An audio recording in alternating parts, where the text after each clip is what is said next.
Madame, mademoiselle, monsieur, bienvenue à Métro News. Voici les principaux titres qui seront développés aujourd'hui.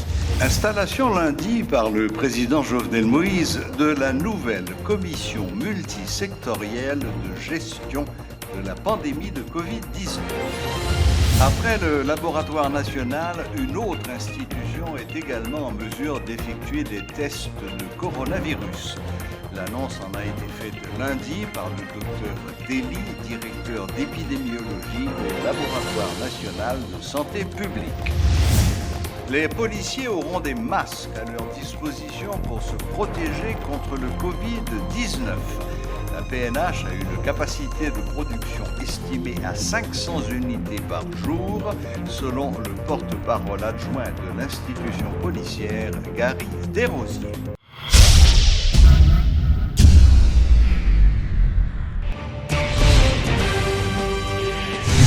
Une nouvelle commission dite multisectorielle de gestion de la pandémie du Covid-19 a été installée lundi par le chef de l'État.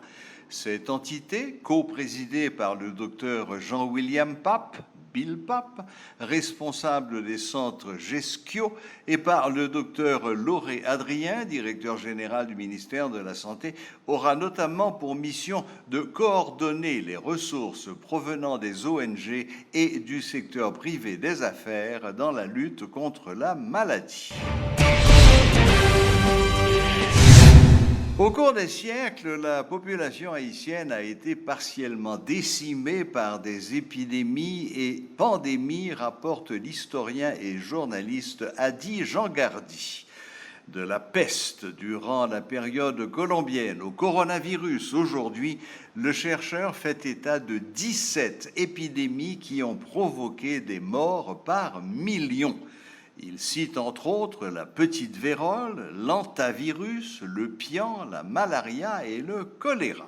L'ex-ministre de la Culture et de la Communication attire l'attention sur la résilience des Haïtiens qui ont su à chaque fois trouver des solutions. Il cite les victoires sur la petite vérole, la tuberculose, le paludisme, la poliomyélite, la malaria et la typhoïde. Et à l'occasion de la journée de la santé, le 7 avril, qui est la journée mondiale de la santé, il me fait évidemment un certain honneur de parler de ces maladies, encore de ces épidémies. Il y a eu 16 épidémies avant le coronavirus. On commence à partir de la découverte de 1492, mais avant, il faut dire que Christophe Colomb avait découvert en Europe la peste. Et également, il est venu en Haïti avec ses caravelles, les 3 bateaux. Il est venu avec la maladie, la peste, qui était une épidémie mondiale. Donc, il est venu en Haïti avec la peste. Il a apporté une autre épidémie qui a tué 2 millions d'Indiens. La syphilis. La syphilis, c'est à partir du 15e siècle. Il y avait déjà, pendant cette période, 2 millions de personnes en Haïti et à Saint-Domingue, sur toute l'île d'Hispaniola. Et ces gens vont mourir de syphilis, qui est une maladie vénérienne. Et d'ailleurs, les gens prenaient 3 semaines avant de disparaître. Et cette maladie s'est poursuivie jusqu'à la colonie française. Mais il faut dire aussi que les Haïtiens, dans le cas de la résilience, se protégeaient. Les Haïtiens prenaient beaucoup de précautions et se traitaient avec, évidemment, des feuilles, des plantes médicinales. Et les Français ont essayé avec le mercure, ont essayé de résoudre le problème. Alors, 3e problème qu'on va avoir ici, c'est le problème de chancre. Alors, le problème de chancre va être un problème très terrible pour les Haïtiens. Et là encore, c'est une maladie vénérienne. Oui, exactement. Et là encore, c'est un problème horrible qui va être traité par les Haïtiens avec des feuilles de baie à ronde. Les feuilles de baie à ronde, ils vont faire des thés avec le Palmar Christi. Et là, tu vas avoir une période difficile, et ceci après l'indépendance. Alors, à partir maintenant de la période, une période maintenant intérimaire, la révolution de 1843, on va avoir des problèmes de maladie de charbon, l'épidémie de charbon. Et 5e, tu vas avoir la fièvre jaune. Et 6e, il va avoir la fièvre scarlatine. Et 6e, la maladie antavirus, qui était une pandémie. Et après ça, tu vas avoir en Haïti la petite vérole. Mais la petite vérole, je vais t'expliquer que ça a été créé par les Haïtiens eux-mêmes. Et on a tué plus de 100 000 personnes pour Salnave, et on jetait les corps dans les rues, et les corps se décomposaient, les chiens, les bêtes, les animaux les mangeaient, et la maladie s'est propagée à travers le pays. On a connu la verrette, ça s'appelait la maladie verrette. Et la petite vérole, il y avait 500 morts par jour. Et tu vas avoir un autre problème qui va être très très grave, c'est la maladie de tétanos. Et là, on sommes au début du XXe siècle. Et l'épidémie de la grippe espagnole est aussi venue en 9e position. La grippe espagnole pendant la Première Guerre mondiale, 14-18. C'est ça. Et là, tu as eu 100 millions de morts à travers le monde. Et c'était une pandémie horrible. Le 10e problème que nous avons connu en Haïti... Et nous avons été affectés... par le pion. Nous avons été affectés par le pion. Et le pion, on a parlé de François Duvalier, je t'en parlerai tout à l'heure. Et après, le 11e épidémie, il y a eu l'épidémie de la malaria qui a couvert le pays, et malaria, paludisme, etc. Il fallait aussi trouver une solution. Et la solution a été trouvée par les Haïtiens eux-mêmes. D'ailleurs, on a vaincu la malaria. Et aussi, il y a eu la tuberculose. Non, mais la chloroquine était déjà présente. À l'époque. Et on a connu la tuberculose, qui a couvert le pays, qui s'est propagée à travers le pays. Les gens portaient des cloches, ils mettaient des cloches dans le couillot pour les passer. Côté du monde, ça a un TB, pas prochil. Parce que au prochil, on prend. Alors, ça, nous sommes dans les années 70. Et c'est encore. Maladie Tikaï. Maladie Tikaï. Et c'est là qu'il fait SANA, il fait sanatorium pour aider un peu le monde à ne pas prendre la maladie, ça, isoler les gens dans l'hôpital spécial. Et 13e problème qu'on a là, c'était qu'on a récemment, en 2010, on a gagné maladie, ça, le choléra. Et là, qui peut couvrir un pays, on a 800 000 personnes qui peuvent infectés, et on a 15 000 personnes qui mourent. Et évidemment, on a un détail sur comment les faire rentrer et comment nous résoudre le problème. Et 14e problème qu'on a gagné, c'est l'épidémie influenza, qui était une fièvre horrible, et détail là venir. Et puis. Pourquoi on oublie? Beaucoup fini. Beaucoup fini. Bon. Conjonctivite. Non. Azumunu, c'est la première chose. Justement, Azumunu, c'est les mêmes qui vont venir. Azumunu vient mélanger tout avec influenza. L'influenza a frappé 14e position, Azumunu vient. Et 15e problème, c'est hier matin, chikungunya. Caucasé, et puis il fait plusieurs jours, chez la cabane, pas faire et chikungunya, et puis après, 15e problème, ça, au vignecunya là, Covid-19. Et là, c'est une épidémie qui est extrêmement grave, alors que nous avons une situation de santé qui est horrible, on a 3354 docteurs reconnus. Le ministre des Travaux publics, Transports et Communications, M. Nader Joasséus, a invité la population à garder son calme et à appliquer les principes d'hygiène prodigués par les autorités. Il a mentionné que des moyens ont été mis à la disposition de la DINEPA en vue de réparer les tuyaux endommagés pour pouvoir ramener l'eau potable aux citoyens. Il a annoncé aussi que très prochainement, la ville de Cabaret sera alimentée en eau potable.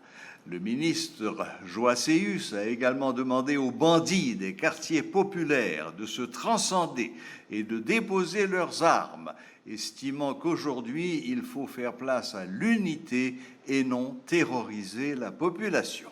Selon lui, les autorités auront des difficultés à se rendre dans ces zones au cas où des habitants seraient contaminés par le Covid-19.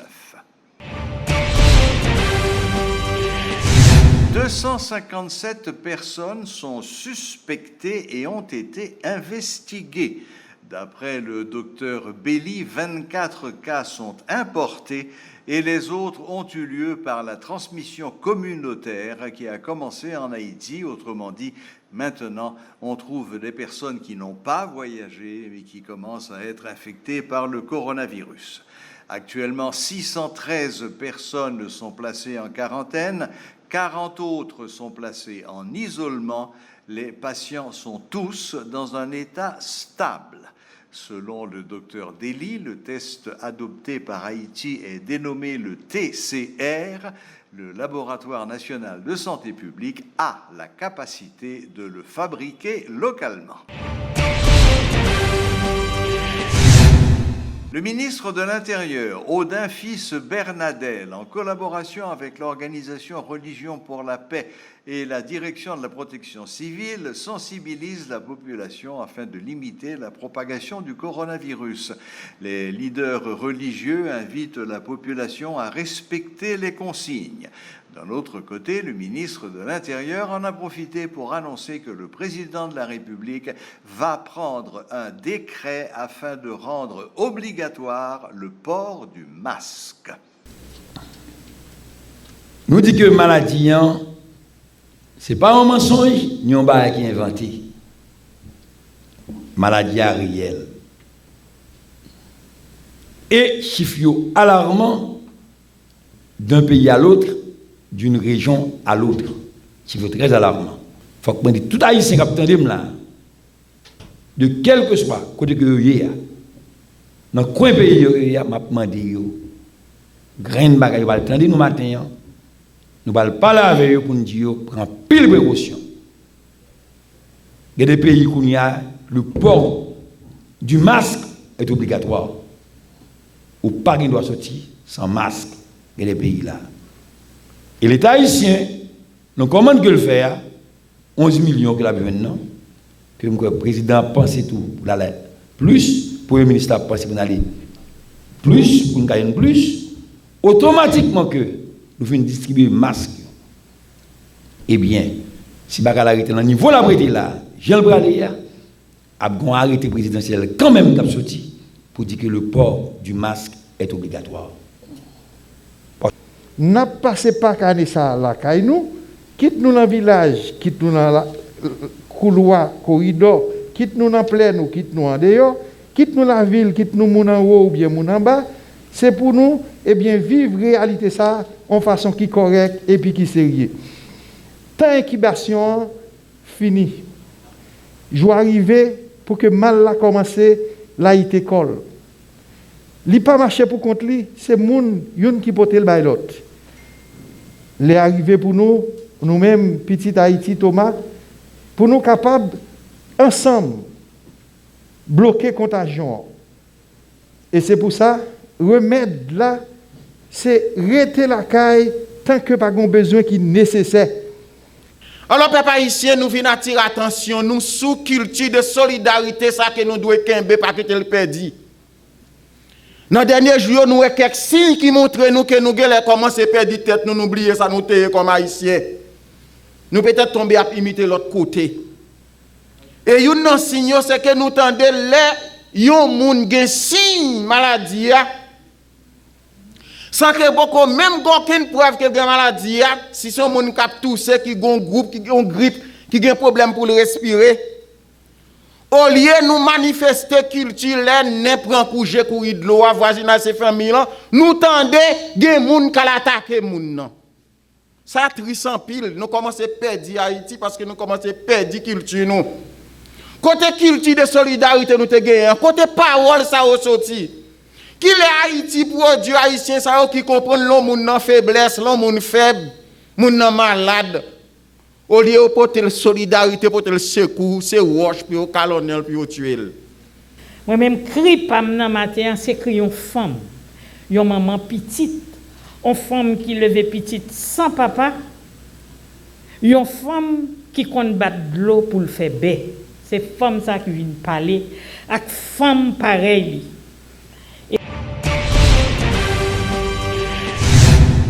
La décision prise par la mairie de Pétionville en ce qui concerne le nouvel horaire pour le fonctionnement des marchés publics n'est pas encore respectée dans sa totalité.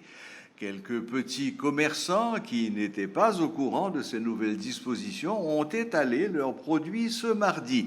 En réaction, le maire Dominique Saint-Roch affirme qu'à partir de ce jeudi 9 avril, il passera de la parole aux actes. Les 3 jours de marché, à savoir les mardis, jeudis et samedis, seront respectés.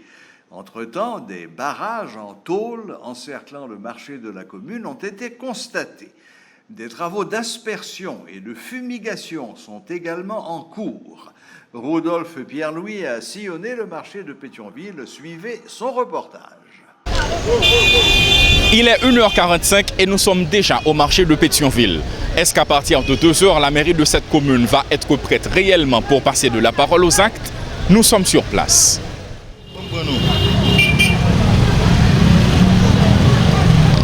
Il est présentement 2h30 et nous sommes à quelques mètres de la mairie de Pétionville où les dispositions sont visibles.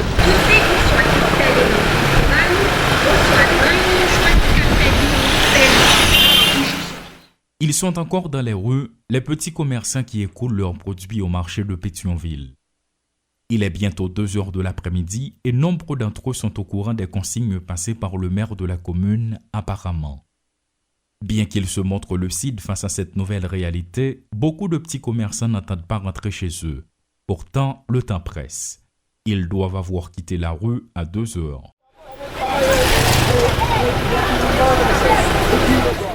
Nous sommes à présent à quelques mètres de la mairie où certaines dispositions ont été prises. Un camion de pompiers est stationné, des agents sont en faction, du matériel de fumigation et d'aspersion est déployé. Sensibiliser l'autre monde. On fait une opération main contre opération coller les épaules. Ensemble, on bataille contre la pandémie coronavirus là dans le pays d'Haïti. C'était un message du ministère de la Santé publique à la population. À 3h30, et rien de concret n'est remarqué. Les trottoirs sont toujours occupés et dans plusieurs rues, les petits commerçants vendent de plus belle.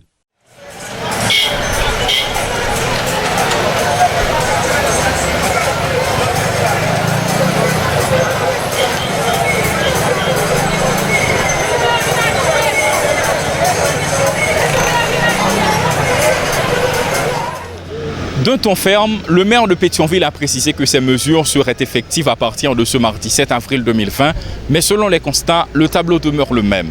À quand réellement la mise en application de ces nouvelles dispositions?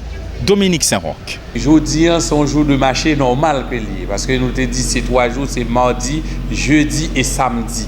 Donc, comme nous ne connaissons réellement ça va gagner, donc on va gagner application 2 heures à partir de jeudi prochain. Donc, ça qui est important, c'est que demain matin, pas de marché du tout dans la ville, quel que soit côté. Tout marché fermé. À soir, demain, nous allons continuer à faire nettoyage, faire fumigation. Demain, si nous allons continuer pour que nous assurions que jeudi matin, les toutes machines viennent, que le marché est propre. Jeudi 2h, nous avons refermé encore, fois ça 2 heures à respecter pour que nous puissions continuer la même série de nettoyage et d'aspersion. Claude Désir et Rudolph Pierre-Louis pour Télémétropole. La PNH confectionne ses propres masques afin que les policiers puissent se protéger contre la pandémie. Avec une capacité de production estimée à 500 unités par jour, chaque agent bénéficiera initialement de 3 masques et la distribution peut s'améliorer au fur et à mesure que la fabrication augmente, a déclaré le porte-parole adjoint de la police nationale, l'inspecteur Gary Desrosiers, en marge d'une conférence bilan.